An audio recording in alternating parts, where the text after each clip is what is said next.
Hello dear student, मैं मनोज शर्मा आपके अपने YouTube channel maths planet institute पर आपका हार्दिक स्वागत करता हूं। आज के लेक्चर में हम स्टार्ट कर रहे हैं इंटीग्रल कैलकुलस और इसमें मैं आपको मोस्ट इंपॉर्टेंट चीज़ बताने वाला हूं। आज हम स्टार्ट करेंगे डिरिचलेट समाकलन। ये सबसे काफ़ी इंपॉर्टेंट है, इसका प्रूफ भी पूछा जाता है और इसका स्टेटमेंट भी पूछा जाता है। तो दोनों चीज़ें ही इसकी इंपॉर्टेंट होती है, स्टेटमेंट प्लस प्रूफ। तो दोनों चीज़ें आपको याद करनी है। ये क्वेश्चन पक्का आएगा इनमें से, चाहे तो आपको स्टेटमेंट पूछे चाहे आपको प्रूफ पूछे। स्टेटमेंट तो पूछेगा ही पूछेगा, छोटे क्वेश्चन में स्टेटमेंट पूछेगा और बड़े क्वेश्चन में हो सकता है स्टेटमेंट प्लस प्रूफ दोनों पूछ सकते हैं। और इस पे क्वेश्चन भी बहुत अच्छे बनते हैं और क्वेश्चन भी एग्जाम में आते हैं। तो टोटली ये सबसे ज़्यादा इंपॉर्टेंट रहने वाला है, वेरी वेरी इंपॉर्टेंट, इसको लिख सकते हो। हर चीज़ें इसमें पूछी जा सकती है, उसका स्टेटमेंट प्रूफ उसके रिलेटेड क्वेश्चन भी आपको पूछे जा सकते हैं। तो पहले मैं आपको इसकी डेफिनेशन बता देता हूँ, फिर उसके बाद में मैं आपको इससे रिलेटेड कुछ क्वेश्चन करवाने वाला हूँ। देखो, ट्रिपल इंटीग्रेशन होता है, इसमें तीन इंटीग्रेशन साइन होते हैं। ट्रिपल इंटीग्रेशन और ट्रिपल इंटीग्रेशन वॉल्यूम निकालने के लिए यूज आता है। तो x की पावर l-1, y की पावर m-1 और z की power n-1, dx dy dz equal to होता है gamma l gamma m gamma n upon में होता है gamma l plus m plus n plus 1 होता है। ये जो आपकी l वैल्यू होती है, आपको इस फॉर्मेट में इसको इंटीग्रेशन को लिखना है। x की पावर l-1, y की पावर m-1 और z की पावर n-1। ये जो है एलिमेंट है, ये आपके यहाँ पे आते हैं gamma l gamma m gamma n, और नीचे इन दोनों को सम करके एक ऐड करना होता है। ठीक है। और इसके लिए सबसे इंपॉर्टेंट जो कंडीशन है कि जो समाकल क्षेत्र होना चाहिए वो क्या होना चाहिए, x is greater than 0, y is greater than 0, z is greater than 0 तथा x plus Y plus Z less than and equal to 1। मतलब धनात्मक अष्टांश में इसका क्या होना चाहिए, एरिया होना चाहिए। तभी अपन इसका क्या कर सकते हैं, डिरिचलेट समाकलन से अपन इसका मान ज्ञात कर सकते हैं। ठीक है। तो आपको जो ट्रिपल इंटीग्रेशन है वो इस फॉर्मेट में होना चाहिए। ट्रिपल इंटीग्रेशन x की पावर l-1, y की पावर m-1, z की power n-1, dx dy dz equal to होता है gamma l gamma m gamma n upon में gamma l plus m plus n plus 1 होता है, और समाकलन का क्षेत्र ये होता ही है। ठीक है।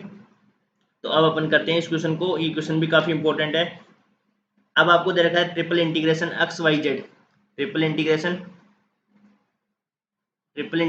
X Y Z dx dy dz का मान ज्ञात करना है, जहां समाकल का जो क्षेत्र आपको दे रखा है वो आपको दे रखा है x square upon a square plus y square upon B square plus z square upon C square less than 1। उसका आपको धनात्मक अष्टांश में निकालना है। इसका मान जो है, इस समाकल का जो मान आपको है वो धनात्मक अष्टांश मतलब फर्स्ट ऑक्टेंट में निकालना है। यदि अपने को संपूर्ण अष्टांश में यदि मान निकालना हो तो टोटल अष्टांक होते हैं 8, तो इसको क्या करना है 8 से गुणा कर देना है। तो टोटल अष्टांश होते हैं, टोटल जो ऑक्टेंट होते हैं आपकी कितने होते हैं, 8 होते हैं। यदि आपको संपूर्ण में निकालना हो, संपूर्ण इसका यदि जैसे इक्वेशन इसके बाद में मैं कराऊंगा जिसमें समाकल का क्षेत्र संपूर्ण दीर्घवृत्त में निकालना हो ना, तब इसको अपन किससे गुणा कर देंगे, 8 से गुणा कर देंगे तो वो टोटल का निकल जाएगा। और सिर्फ एक ऑक्टेंट में निकालना है तब आपको क्या करना है, नॉर्मल निकालना है, और सारे ऑक्टेंट में निकालना हो तो 8 से गुणा। तो देखो इस क्वेश्चन को अपन करते कैसे हैं। सबसे पहले अपन क्या करते हैं, इसको u मानते हैं, इसको v मानते हैं, इसको w मानते हैं, क्योंकि कंडीशन होती है अपने पास x plus Y plus Z less than 1। इस प्रकार से अपने को ये कंडीशन बनानी होती है। जब भी अपने को डिरिचलेट समाकलन लगाना है तो इस प्रकार की कंडीशन बनानी है। इसलिए अपन इसको क्या मानते हैं, u बराबर अपने मान लिया x square upon a square, और v इक्वल टू हमने मान लिया वाई स्क्वायर अपॉन में बी स्क्वायर, और w बराबर हमने मान लिया जेड स्क्वायर अपॉन में सी स्क्वायर। ठीक है। इन सबको मानने के बाद में अपने पास ये मिल गया, तब u plus V plus W क्या मिल गया अपने को, लेस देन 1। अब अपने को क्या करना है, यहाँ से x की वैल्यू निकालनी है। तो x की वैल्यू कैसे निकालोगे आप, एक्स स्क्वायर इक्वल टू क्या हो जाएगा u a स्क्वायर, और y इक्वल टू क्या हो जाएगा v b स्क्वायर, और z बराबर क्या हो जाएगा w c स्क्वायर। ठीक है। तो यहाँ से अपने को यदि x की वैल्यू निकाले तो x की वैल्यू आ जाएगी अंडर रूट u और a, y इक्वल टू आ जाएगा अंडर रूट b v और b, और z बराबर आ जाएगा अंडर रूट w और c। फिर इसका क्या करना है, डिफरेंशिएशन करना है। तो इसका dx क्या आ जाएगा अपने पास, बताओ। a तो अपने पास कांस्टेंट होगा, और अंडर रूट u का अपने इंटीग्रेशन कैसे करेंगे बताओ। u की पावर 1/2 का कैसे करते हैं, ऐसे तो करते हैं, u की पावर 1/2 माइनस 1। x की पावर n का कैसे करते हैं, x की पावर n, ये जो 1/2 है वो तो आगे आ जाता है, और x की पावर ये होता है ना एक्स की पावर एन का इंटीग्रेशन क्या होता है, N X N minus one. तो ये पावर तो आगे आ जाएगी और उसको क्या करेंगे, एन में से घटा देंगे, तो 1/2 में से 1 घटा देंगे। ठीक है, तो इसका टोटल जो इंटीग्रेशन होता है, यदि इसको सोल्व करेंगे तो ये हो जाएगा 1/2, ये बनेगा यू की पावर माइनस 1/2, तो ये बनेगा अपने पास 1/√2u बनेगा। अब मैं डायरेक्ट भी आपको लिख सकता था, क्योंकि ये तो डिफरेंशिएशन तो आपको आता ही है, डिफरेंशिएशन तो आपको पता ही है कि √u का डिफरेंशिएशन या √x का डिफरेंशिएशन क्या होता है, 1/2√x होता है। ठीक है, तो यहाँ से हो जाएगा अपने पास क्या, a अपॉन में 2√u और साथ में क्या हो जाएगा du। इसी प्रकार dy का मान क्या हो जाएगा अपने पास, b अपॉन 2√v और dz का मान क्या हो जाएगा, c अपॉन 2√w और dw। ठीक है, अब इसके बाद में जो इंटीग्रेशन अपने को दे रखा है एक्स वाई जेड, एक्स का मान जो रखना है वो रख दो, जो निकाला है वो, वाई जेड का मान dx dy dz इन सब का मान उठा के इस इंटीग्रेशन में रख दो। तो ट्रिपल इंटीग्रेशन, एक्स का मान अपने पास क्या है, a√u, इसका मान कितना है, b√v और c√w, और dx के स्थान पे क्या रखोगे, a/2√u du, b/2√v dv और c/2√w dw। ठीक है, और जिसको भी ट्रिपल इंटीग्रेशन किया है वो आपको डबल इंटीग्रेशन के, ट्रिपल इंटीग्रेशन के इनके नोट्स चाहिए तो आप नोट्स के लिए संपर्क कर सकते हो इस नंबर पे, मैं आपको नंबर लिख देता हूँ, इस पे आप व्हाट्सअप कर देना, इस पे आपको नोट्स मिल जाएंगे। ठीक है, तो व्हाट्सएप नंबर लिख देता हूँ मैं आपको, इस नंबर पे आप कांटेक्ट कर सकते हो, इस पे आपको व्हाट्सएप नंबर पे आपको क्या मिल जाएंगे, आपको नोट्स मिल जाएंगे। ठीक है, तो यहाँ से हो जाएगा अपने पास, इसके आगे सब सोल्व करेंगे तो ये 2 कितना हो जाएगा, ये तो 8 हो जाएगा, और कॉन्स्टेंट सारे बाहर आ जाएंगे, a² b² c² अपॉन में कितना आ जाएगा, 8 बार आ जाएगा, और ये इंटीग्रेशन बन जाएगा ऐसे du dv और dw। अब इसका अपन क्या करेंगे, कंपैरिजन करेंगे, डिरिचलेट समाकलन से कंपैरिजन करेंगे। तो इस इंटीग्रेशन को मैं कैसे लिख सकता हूँ, अपने पास डिरिचलेट समाकलन कैसे होता है, x की पावर l-1, y की पावर m-1, z की पावर n-1, dx dy और dz। तब अपने पास इस इंटीग्रेशन की वैल्यू होती है gamma l gamma m gamma n, upon में हो जाएगा अपने पास gamma l plus m plus n plus हो जाएगा।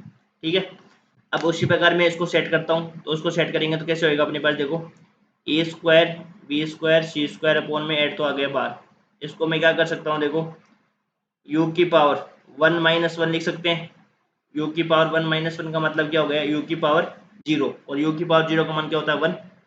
इसको भी मैं लिख सकता हूँ v की पावर 1-1 और w को की पावर भी 1-1 और du dv dw, वो हमने इसलिए लिखा है क्योंकि ताकि अपन यहाँ से क्या कर लेंगे, l का मान निकाल लेंगे, m का मान निकाल लेंगे और n का मान निकाल लेंगे। तो यहाँ पे lmn का मान कितना हो जाएगा बताओ, यहाँ से ये l का मान हो गया, ये m का मान हो गया और ये n का मान हो गया। ठीक है, अब इसको सोल्व कर लेंगे अपन, इसको सोल्व कर लेंगे तो अपने पास मान आ जाएगा।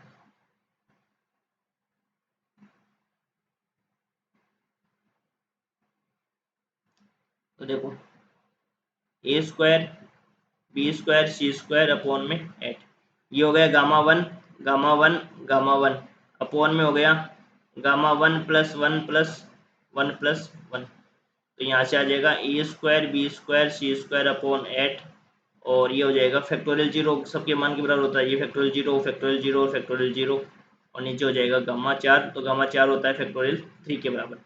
तो गामा 4 होता है ना गामा n+1, और गामा में फैक्टोरियल में रिलेशन होता है कि जो फैक्टोरियल होता है वो गामा से 1 कम होता है, यदि गामा 4 का मान निकालना है तो गामा 4 किसके बराबर होता है, फैक्टोरियल 3 के बराबर होता है।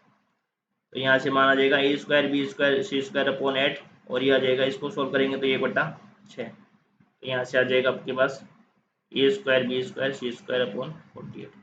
इसमें अपने को धनात्मक अष्टांश में ही निकालना था इसका मान, लेकिन यदि अपन को संपूर्ण दीर्घवृत्त में बोले तो संपूर्ण दीर्घवृत्त के लिए अपन क्या करेंगे, उसको 8 से भाग दे देंगे। तो एक क्वेश्चन और कर लेते हैं अपन, और फिर उसके बाद में अपन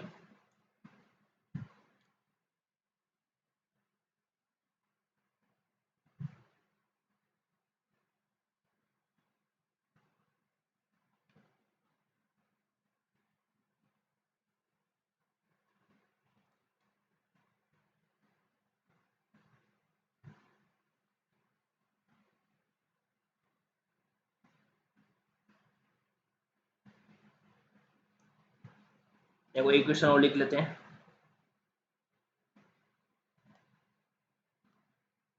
x square d x d y और डी जेड, जहाँ समाकल का क्षेत्र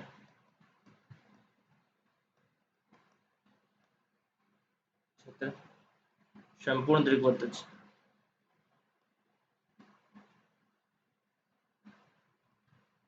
दीर्घवृत्त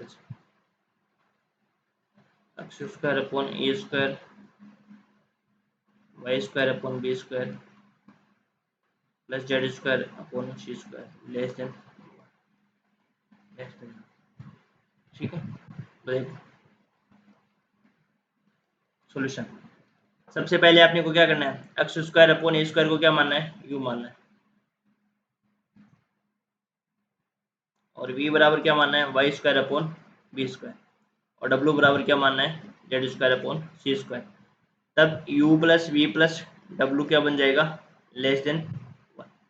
अब ध्यान रखना संपूर्ण दीर्घवृत्त में निकालना है, तो संपूर्ण दीर्घवृत्त में जब भी निकालना हो तो 8 का क्या करना है, 8 से गुणा करना है। ठीक है, और ये दोनों क्वेश्चन इंपॉर्टेंट रहने वाले हैं, तो इन दोनों क्वेश्चनों को आपको देखना है। और सेम सवाल तो उसी की तरह करना है जैसे हमने लास्ट सवाल किया है ना, वैसे का वैसे ही अपने को करना है। तो यहाँ से क्या हो जाएगा बताओ, यहाँ से मैं यदि x की वैल्यू निकालूंगा तो वही बनेगी a रूट यू, और y की वैल्यू क्या बनेगी b रूट बी, और z की वैल्यू बनेगी c रूट w, और dx निकालेंगे तो ये हो जाएगा a upon 2 root U D, D Y अपने पास क्या जाएगा b upon 2 root v D. ये वाला पार्ट देख लेना, काफ़ी इंपॉर्टेंट है, क्योंकि यहाँ से डिरिचलेट समाकलन से क्वेश्चन एग्जाम में पूछा जाता है। ठीक है, तो बस उठा के इनकी वैल्यू रख दो सारे को, जो अपने को इंटीग्रेशन दिया हुआ है ना एक्स स्क्वायर की जगह रखना है अपने को a रूट यू का होल स्क्वायर।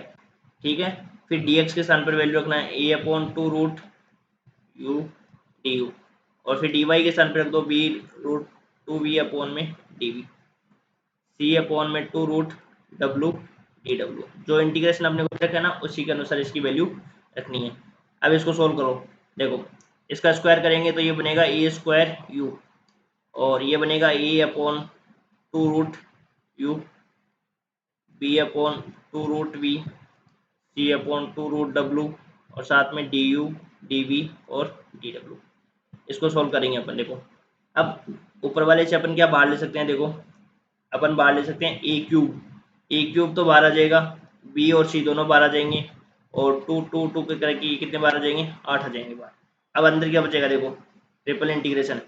अब u की पावर देखो एक तो ऊपर है नीचे हाफ है, तो कितना बचेगा, u की पावर हाफ बचेगी ना, और v की पावर माइनस हाफ, और w की पावर माइनस हाफ, और ये हो जाएगा डी यू डी वी और डी डब्ल्यू। अब इसको सेट करना है किस हिसाब से, डिरिचलेट समाकलन का जो आपका इंटीग्रेशन होता है उसके अनुसार इसको सेट करना है। उसका इंटीग्रेशन क्या होता है, उसका इंटीग्रेशन होता है इंटीग्रेशन x की power l minus one, y की power m minus one, z की power n minus one, d x d y और डी जेड। तो ये हो जाएगा gamma l gamma m gamma n upon में हो जाएगा gamma l plus m plus n plus one equal to.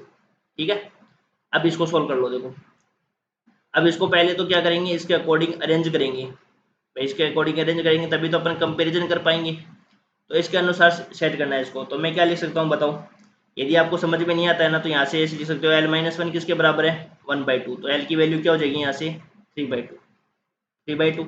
तो मैं इसको क्या लिख सकता हूँ बताओ, यू की पावर 3/2 माइनस वन। मान लो किसी को समझ में नहीं आएगी मैं इसको कैसे लिखूँ एल माइनस वन की फॉर्म में, तो 3/2 माइनस वन।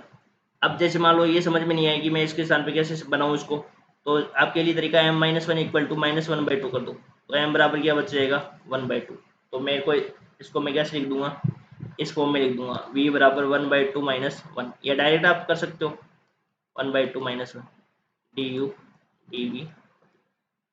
अब अपने पास क्या हो जाएगा, देखो ये l बन जाएगा, ये m बन जाएगा, और ये n बन जाएगा बस। तो ए क्यूब बी सी अपॉन में 8, ये हो जाएगा गामा 3/2 गामा 1/2 और गामा 1/2। इन तीनों को ऐड करना है नीचे और उसमें +1 करना है, 3/2 1/2 प्लस 1/2 प्लस। अब आप जानते हो गामा 1/2 की वैल्यू क्या होती है? गामा 1/2 की वैल्यू होती है अंडर रूट पाई, और गामा 3/2 की वैल्यू होती है अपने पास क्या? 1/2 और साथ में अंडर रूट पाई, और नीचे क्या बनेगा? ये इसको जोड़ेंगे 4 और 5, 5/2 प्लस 1 बनेगा, है ना।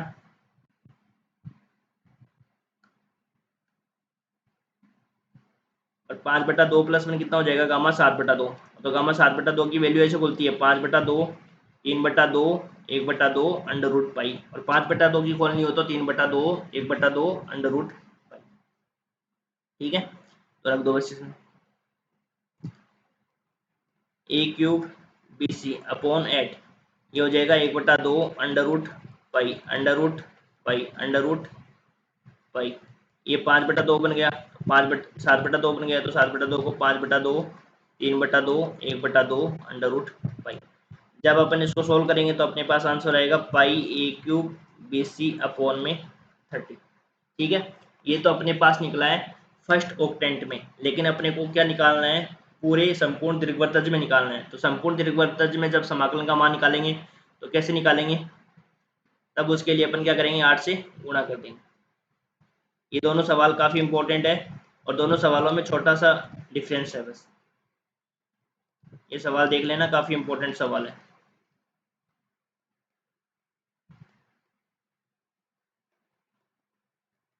मान 8 से गुणा कर दो, 8 गुणा पाई ए क्यूब बी सी अपॉन में 30, तो ये हो जाएगा 4/15 पाई ए क्यूब 20। ये आपका आंसर हो जाएगा। ठीक है, और वीडियो में अपलोड कर दूंगा। Thank you.